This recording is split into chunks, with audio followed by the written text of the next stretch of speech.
everybody, welcome to the Games Room. Today we're going to be doing the first ever top 10. This is going to be a magic based one. It's going to be based on the Eldrazi's.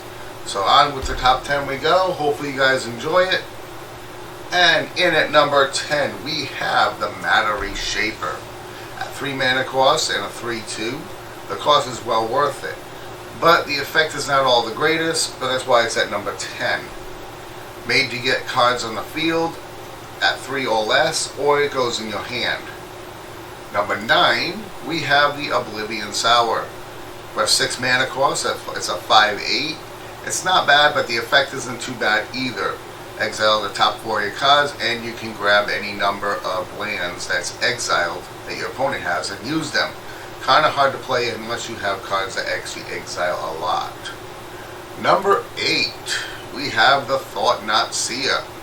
4 mana cost and a 4/4, very attractive mana cost there. He has a give and take effect. You exile a non-land card that the opponent does have, and your opponent gets a card when he dies. The key is here getting rid of a card that he has. Hopefully it's a key card. Number 7, we have the Reality Smasher. At 5 mana cost, it's a 5/5, well worth the cost, and it has its own counter spell built in, with the cost that the opponent has to discard a card in order for the spell to take effect. Number 6, we have the Eldrazi Devastator. Not really too much special about him. He has an 8 mana cost and an 8/8. He's nothing more than a brute with trample.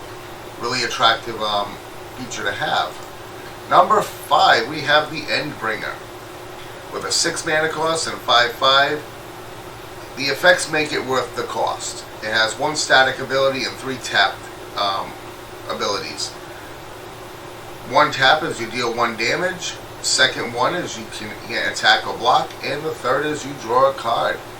The static ability is really interesting to me, to the fact that you untap it during your opponent's untap step. Number 4, we have the Ulamos Crusher. With 8 mana cost, he's at 8/8, and his special ability is the Annihilator. This is the first one in the countdown that has this, which sacrifices cards equal to the number of the Annihilator. This one has an Annihilator 2, which it says there, whenever this creature attacks, defending player sacrifices 2 permanents. So however many he has, like it has a 5, 6, 7, 8, 9, 10. He can wipe out a field with this. Number 3, we have the Desolation Twin. 10 mana cost, and it's a 10/10. It's not too bad. He pretty much makes a copy of himself with another 10/10 creature token. Really fun to have. I actually have this one in my deck. Number 2, and I'm gonna pronounce this wrong, and I'm not sure what happened here with the discoloration. We have the Pathorizer of Almug. He also has the Annihilator ability. He is a hefty 11 mana cost for a 9/9, but that Annihilator ability makes it worth it, especially with the fact that he has like an upgraded menace capability where it takes 3 to block him. And we have number 1. Number 1, the Emrakul, the Aeon's Torn. A massive 15 mana cost, but you also get that 15/15. And he's got flying, and no colored spells can touch it. Plus you get Annihilator 6 with him.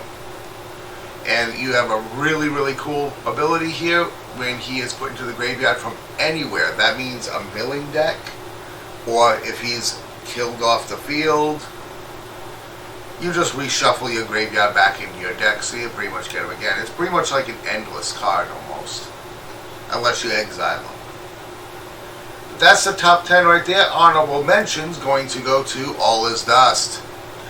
Very good card to have. I actually have 3 of these in my deck. The Indestructible and Hexproof cannot escape this card because it sacrifices the color. It goes after your color, not your creature, which is a really, really cool card to have. It's very, very good with board control. And we also have a fan-made card This I really wish existed, this Planeswalker. This is really nice. I figured it would get a higher mana cost if it did exist, and it would be a little less OP than it is, especially the third ability. You get an emblem with, you may play Eldrazi cards without paying their mana cost, and they gain indestructible. That's a bit OP, but whoever made this card, I really like this. I like the picture too. It's pretty awesome looking. If this ever existed, I'd love to see a foil of this. But there we go for the first ever top 10 of the Gamers Room. Hopefully you guys enjoyed this video. If you do, please give it a like and a share. Also, don't forget to subscribe to the channel. It really helps me out. I want to thank everybody for staying with me and subscribing to this channel. You guys have been great. I hope you guys have a fantastic rest of your day. Thanks for the view, and as always, be safe.